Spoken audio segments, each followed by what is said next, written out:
Model, Mercedes Sprinter 310D 312D camper conversion needs fuel pump only flushed. Body, green, camper. Mileage, 175232. Engine, 2874 CCM 7 EEBKDP. Transmission, 5-speed manual. Mechanical summary, tries to fire, needs high-pressure fuel pump replacing. There is fuel getting to the injectors but not enough pressure. It starts and runs perfectly on easy start, the engine is 100% fine, grin. Condition summary, bodywork is in decent, average condition. Interior is in decent, average condition. Rear camping area is in decent, average condition.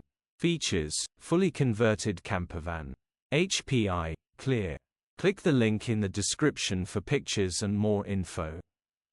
Alternatively, call or WhatsApp us on 07401199723.